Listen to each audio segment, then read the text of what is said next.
Well, hello there. It's your girl StaceNthePlace, and today we are having a little espresso. Tuxie, you can't have espresso. You can sit back here behind Mama, but that's about it. That's about it, darling. So I am on the second to last one technically of the Altissio Espresso. It is a 40 ml, so it's one espresso shot. I made it already, and I'm cheating because I have my little computadora over here. Let's see, what is that? So, um, supposedly it has a velvety crema that sits luxuriously on your tongue, and the Latin American blend is a full-bodied and bold espresso cloaked in a creamy cereal note. The cereal, exactly, because I feel like I keep saying that all of these things are cereal, and I'm like, what the heck? So then I went to the Nespresso website, and of course, now I can't pull it up to save my life. Where are you? Okay, here it is. Cereal note, because I was like, what the heck is that supposed to mean? And now my little computer, come on, little computer, Dora, help a sister out. Okay, so it says that a cereal note evokes the smell of cereal products, aka bread, toast, and breakfast cereals. And that's why I keep saying that. And I'm just like, be for real, but okay, whatever. So this is our last one, but I wanted to bring it. Well, it's more so because I had on purple that matched, so I was like, perfect, matchy. So as usual, I'm gonna fold the crema into the espresso mug, and I don't know, I figured, oh, that's why I was keeping my computer open. I figured we could chat. I'm gonna try to keep it down to like 8 or 10 minutes, but you guys know there's no guarantee with me. So hopefully my computer is not like annoying you, but like hopefully it's out of the screen. I don't know. We'll see. Anyhow, Lee, now that Tux and Sterling are both comfortable sitting behind me, and that's why it looks like I am perched up on this chair, let's take a sip. Velvety and creamy, yeah. So I'm not going to say that I dislike the cereal idea or no. I mean, I think it makes sense if you are used to drinking your espresso or coffee in the morning. Sure, it makes sense. But like, is it a taste that I'm dying to taste? No. Also, I feel like, I don't know. It's not horrible, but it's not my favorite. Reason being is I have started to become a little espresso snob, and I'm like, I don't want to pay $1.10 when I could pay like $1.15 or $1.50 in order to, wow, Tux left, in order to get a double shot, you know, double your pleasure, double your fun. So I was like, I don't know. It's not earth shattering enough to me. I would definitely say the creaminess of it, of the crema, is definitely there, because every time I take a sip, I'm like tasting and feeling the crema like bubbling around in my mouth. As far as what does it taste like, it said the intensity is a 9. I mean, I can kind of understand that. It doesn't taste like burnt coffee. It's just,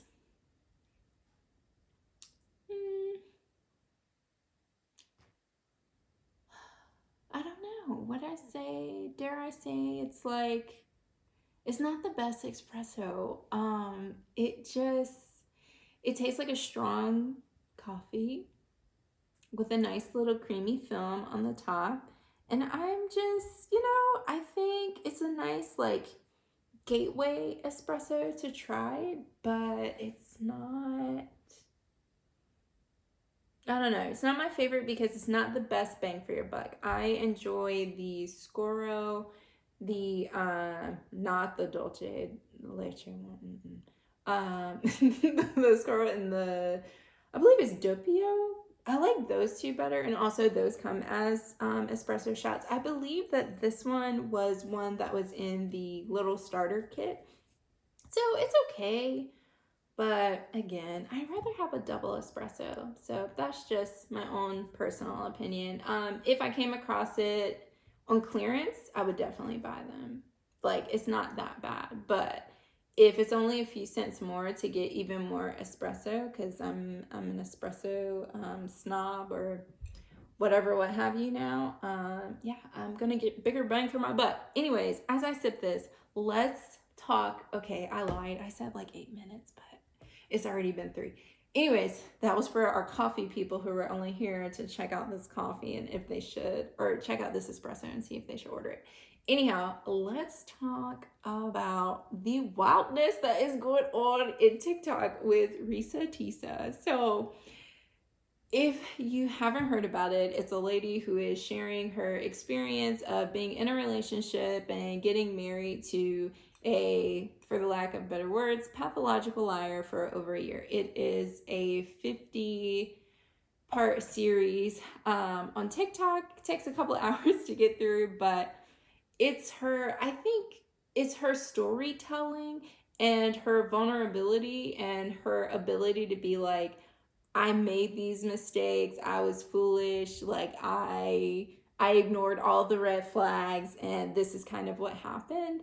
And then just like, it's so much detail. You can just sit there and listen to it like it's a podcast. Like it is wild. I can't believe that me with my short attention span was able to do it. But what I did, which I encourage anyone else who's interested and hasn't seen it or listened to it yet, like, plan it for a day that you're cleaning the house or you need to go exercise. Like, make it work for you because it will hold your attention, whether you're like, oh my gosh, I can't believe this guy did all this, or like, oh my gosh, I can't believe that she allowed all of this to happen. Like, either way, it's so detailed that it distracts your mind, but it also allows you to get stuff done around the house or do your chores and stuff like that. Like, it's entertaining in that sense, kind of like audiobook, I guess one would say. But yeah, it's been wild. It's been crazy.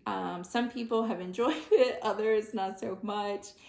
And I feel like it's a great cautionary tale. I think hers like all of this stuff happened back in 2020 when COVID started. And so I think it's easier for us now to kind of look, like, it's always easier to look at someone else's situation and say like what I would do, what I wouldn't do. But I think it's very admirable for her to be vulnerable and like sharing her experience. And a lot of times she said, I'm going to say stuff that makes me look good and stuff that makes me look dumb as well. Like, you're going to get it all. And so I feel like you can really appreciate it from her because it sounds like it's authentic storytelling from her perspective and her point of view. And I also want to say that, like, you know, it's 2 sides to every story, as we always know. Well, some people say it's 3 sides, like his side, her side, and the truth. But it's just like comical how like so many people have listened to the story. So much more has happened. Somebody found the guy, doxed the guy, put all his information out there. The other ex-wives are popping up, and one of the ex-wives' son is popping up, and they're corroborating the story. Like, it is just, it's wild. It is almost like Reesa Tessa has become like or at least TikTok's version of like America's Sweetheart, and it's so wild. It's so wild. It's such a wild story. I highly recommend listening to it. I think that, you know, could you give someone a synopsis? And I'm sure there's synopsises out there, but I think listening to the painstaking, like, event after event kind of like drives home her thought process and how she was able to ignore things, and how she said it herself that she, you know, was so desperate for it to be her turn, desperate for her to have love, how she just ignored all of these flags because she was like, finally, it's my opportunity to have love and to be married and this, that, and the third. And I think it speaks volumes for her to share this so that other people can listen and witness her story, so that it helps them to avoid falling into those situations. Because, you know, it's it's easy to look from the outside in, and it's easy to look back 2020 on past relationships and other things of that nature. But we all are susceptible to being desperate. Maybe it might be a different level of desperation for love. Maybe it might be a different level of loneliness. And, there's different levels to what people are willing and not willing to accept. But I think, if her story is at least setting the bar so that no one else suffers as badly or allows themselves to continue to allow something like that to happen, then, at least we've started something and we've helped somebody else in the future. So I don't know, it is wild. If you guys want to talk about it more, we can talk about it more. You can put something down in the comments and let me know. But for the sake of time, we're going to move on to the next wild topic, which is talks. I know you are not sitting on the dining room table. Not the table, but the chair. You getting a bit too big for your britches. I let you sit back here with me one time, and then there you go. He's something else, y'all. Something else. So another thing that's been going on is this whole, I don't know. There's so much going on, but the most recent thing that I've gotten into is Love is Blind. And so we've been watching that. I am not 100% sure what episode we were on, but the last thing, sorry if this is a spoiler alert, but you guys are probably further along than I am. But the one girl, AD, was into that one guy named Matthew, who was kind of just blowing her up. She was so drunk in love, and she didn't say anything about it. And then she went back to the girls group, and then she heard that he was saying the same stuff to another girl. And then she's ping-ponging between is his name Clayton or Clay and Matthew. And then the girl finds out, and so then she confronts Matthew, and she ups and leaves. And then AD is like, well, Matthew was good. Matthew's like, oh, homegirl left. I'm out of here too. And AD is like, well, dang, what the heck?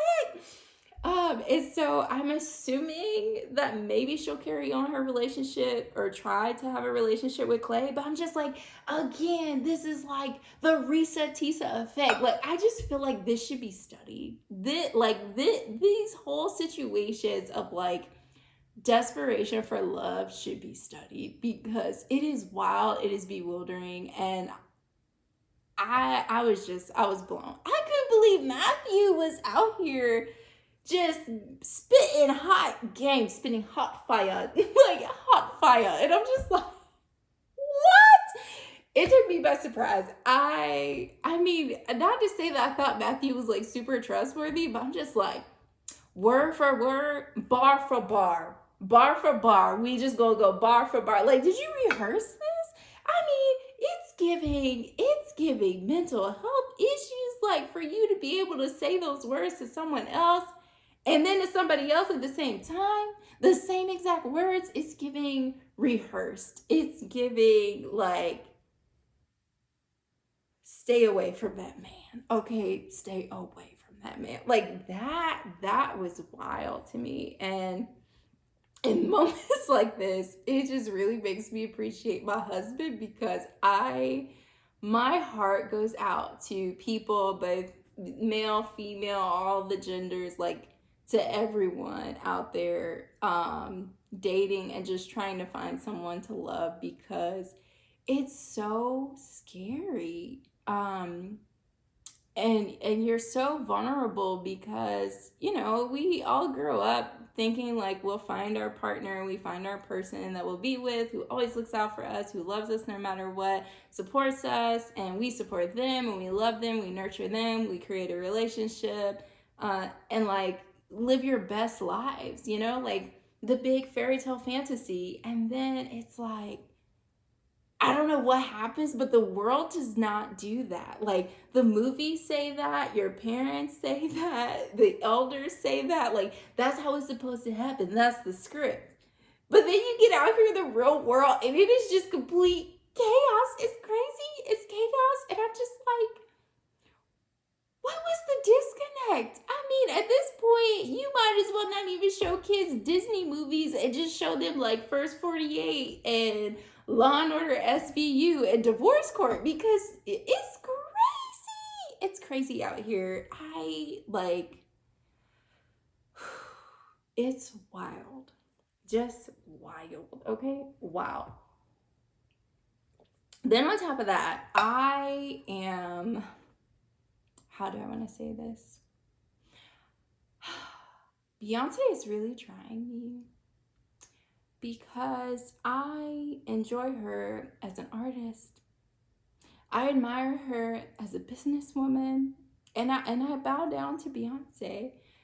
But this hair care stuff, like it's like I want to try it, but at the same time, I just feel like my hair would not, like my 10 strands of hair would not, it wouldn't do the product justice, and the products, like, and then the pricing, and I'm just, I don't know.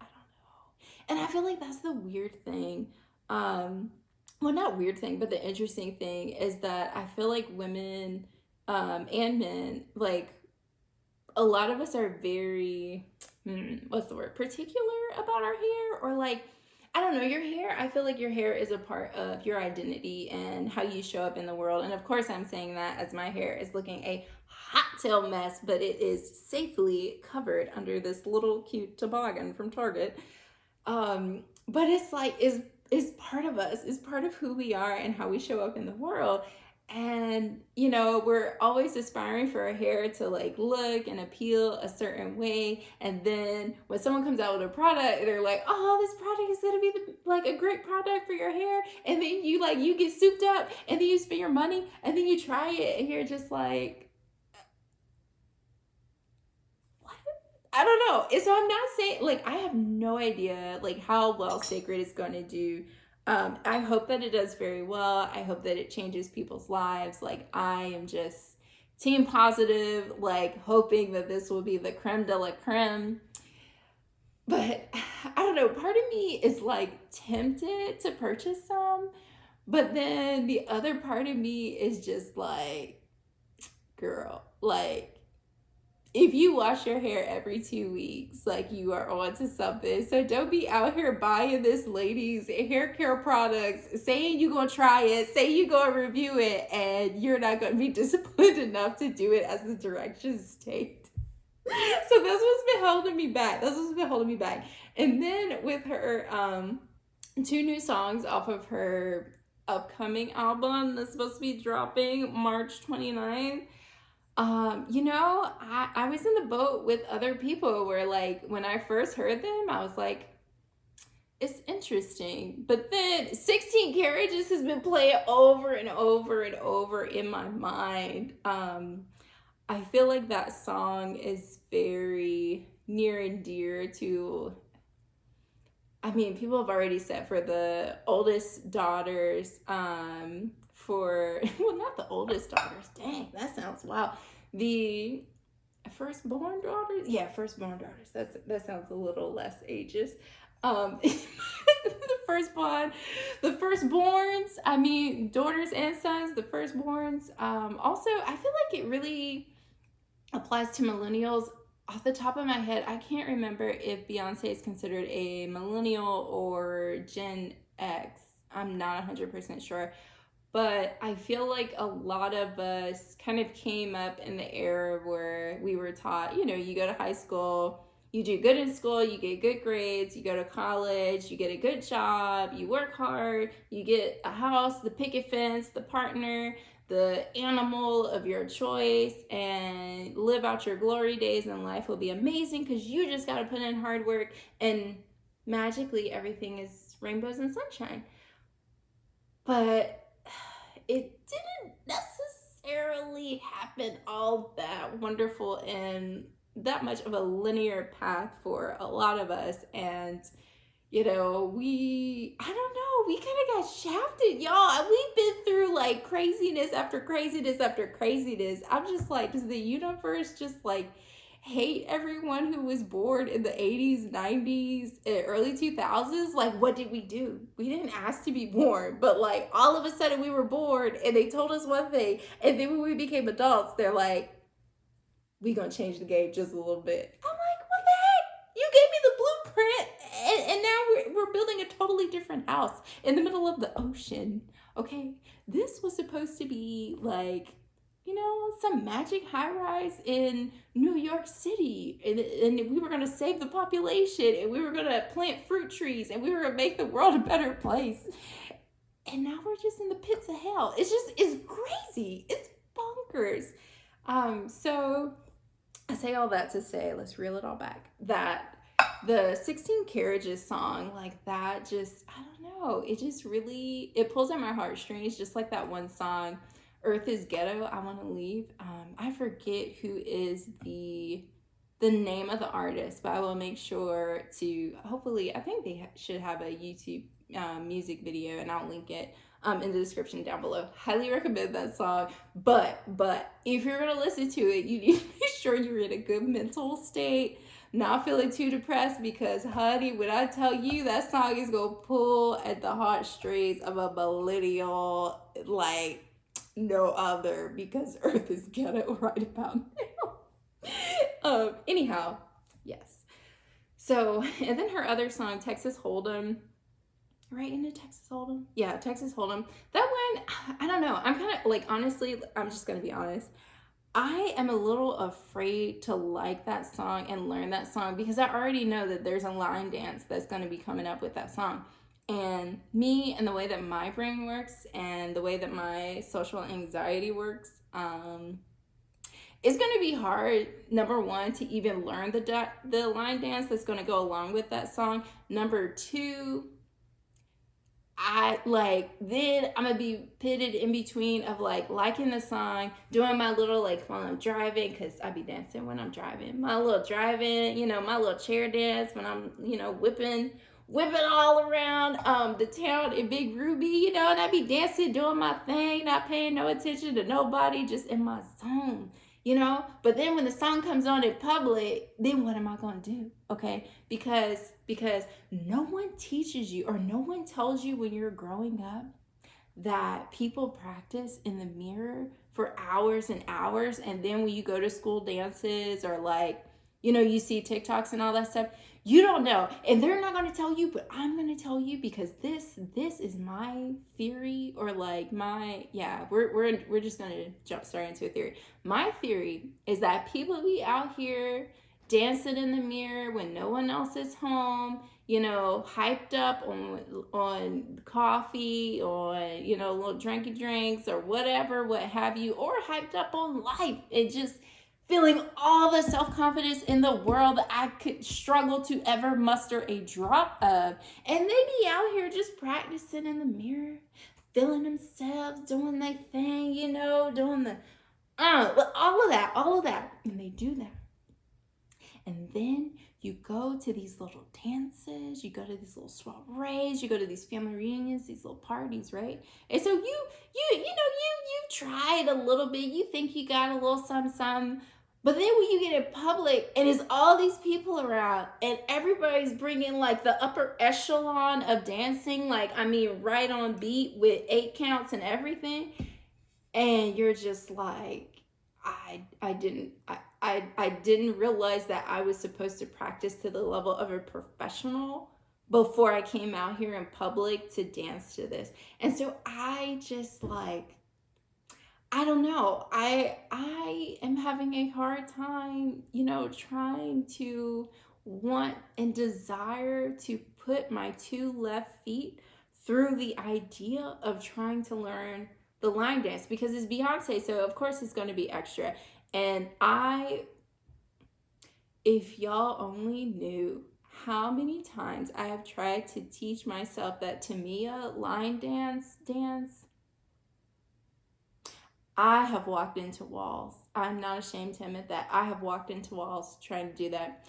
I have spent around. I have grapevined too hard. It was embarrassing, but no one else saw it, except I think my husband saw it one time. But like, and if that's Tamia, I can't imagine how Beyonce's is going to be. I don't know if I have the self-confidence to even try. So I'm just gonna watch from the sidelines. I'm gonna cheer y'all on. I'm gonna cheer everybody on because I just don't know if I'm ready for that level of public embarrassment, secondhand embarrassment from myself, from when my soul leaves my body, from when I accidentally walk into someone. I don't think I'm ready for that. So I'm gonna leave that to the young kids, to the young kiddos, and to you guys. I don't know. Maybe I'll grow up and I'll change my mind, but I don't see it happening anytime soon. But you know, it's life. What else has been going on? Nothing much. I don't think. Just groceries getting more expensive as usual. Bath and Body Works out here playing games with me. I ordered some candles on Valentine's Day and they still haven't showed up, and I'm just like, I don't know. And I contacted customer service and they sent me a thing. It was like, yeah, we said that it was going to arrive on the 16th, but haha, joke, it's actually going to arrive on this day. And so I'm like, okay. So I don't know. We'll see. Hopefully we will have a little haul soon, but I'm almost to the end. Well, I'm basically to the end of this little espresso. So I think I'm gonna let the husband have this one because yeah. I'm so bad. But anyhow, if you have any topics near and dear to your heart that you would like for me to talk about in one of these little sip coffees with me, please let me know in the comments down below, and I will hopefully try to slide it in despite all the other crazy thoughts and random things that pop up in my mind. Oh, also, okay, before I let you go, so isn't this cute?